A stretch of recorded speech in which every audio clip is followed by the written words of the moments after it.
story about connecting, maybe in my retail business, came about probably in the late 1970s, early 1980s, when I had the good fortune to meet your next speaker. I was in a showroom in New York. I was a buyer, merchandise manager at this time, and I was out looking at some jeans. A friend of mine had a company that made denim jeans, and I'm very nosy, and I walked over by a table and I saw this really phenomenal brand presentation about jeans. He says, "Oh, are you making those jeans?" He says, "I don't know if we will or we won't, but you know, I hired a woman out of Chicago, Adrienne Weiss, and she came up with this idea, said, you should do these jeans, they're phenomenal. The brand looks fantastic, the product looks fantastic." And I said, how do I meet her? And he gave me the contact information. In about, I don't know, 24 hours or so, I called Adrienne and I went to meet her.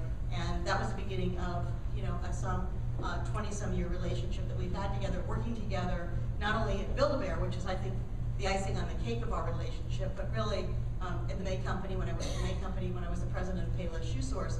And one project that Adrienne worked on that was really pretty scary at Payless. We have women, well, these days nobody buys it anymore, but in the old days of buying hosiery and pantyhose, packaging was really important. Your brand was really important.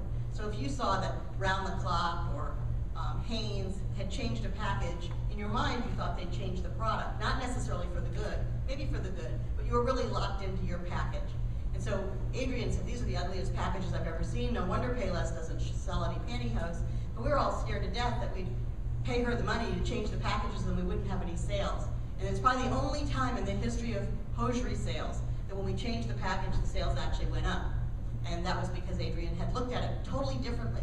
She looked at Payless, she looked at the brand she looked at hosiery, which I think she pretty much thought was going out of style anyway, nylons and pantyhose and things like that women wear. But if you're going to sell them, you might as well sell them in a stylish way, an easy way for women to shop.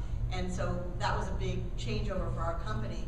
And we always talked as friends. We talked about, what if we could do this, or what if we could do that, or what if we weren't doing it with a corporate structure where somebody was telling us what to do every day, or we knew we had to sort of fit a certain brand. We could do it the way we wanted to do it. And that was sort of a dream. I, quite frankly, didn't think so much about that because I loved my job. I loved working for a large company. But around 1996, I decided that the fun had kind of gone out of it, and it was time for me to do something, put my money where my mouth is, and do something that would be really fun for me again. Retailing is about, to me, was always about entertainment and the store being a stage and the customer having fun, but it stopped feeling that way. It started feeling like everything was about copying. Every store had to have a piano in it with somebody playing the piano because Nordstrom did, or everybody had to have a greeter because Walmart did. But what about original ideas? What about new ways of selling products? And I knew I wanted to do something for children because children require you to be creative, and that I didn't know what it would be, but I knew it would be something for children because I felt like if I could take my talents in retail business and apply it to children and doing good things for children and things that they could enjoy, then they would be better children, they would be better adults, they would grow up thinking about more possibilities, and that retailing business could actually have an impact on that. It doesn't have to just happen in the classroom, it could happen in the business world.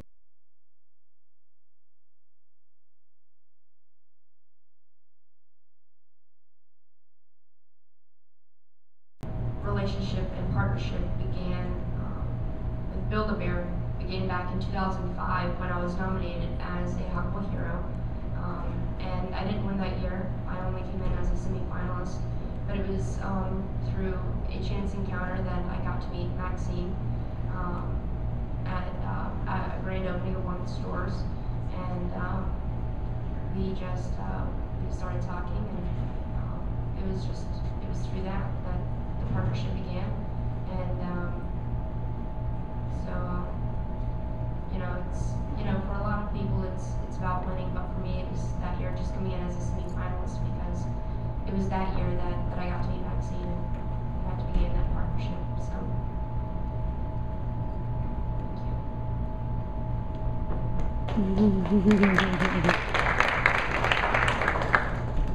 I'm Zach's mom.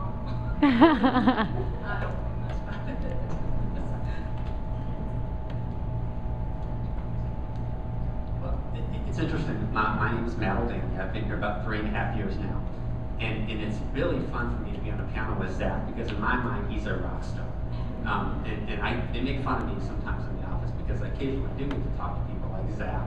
Or a couple years ago, we made a grant Alex's lemonade stand. Alex's mom called me and thanked us for the gift. And I was like, holy cow, this is amazing.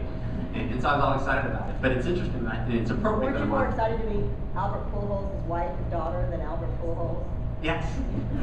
Hey, this is Molly Gold. I'm the president and founder of Go Mom Inc., and I'm coming to you from Build-A-Bear headquarters. Thrilled to be participating in a 2-day event about the cyber community and about how we as social media moms can learn about our brands and be more involved in everything that they're doing here at Build-A-Bear and really across the spectrum in our own worlds and in our own businesses.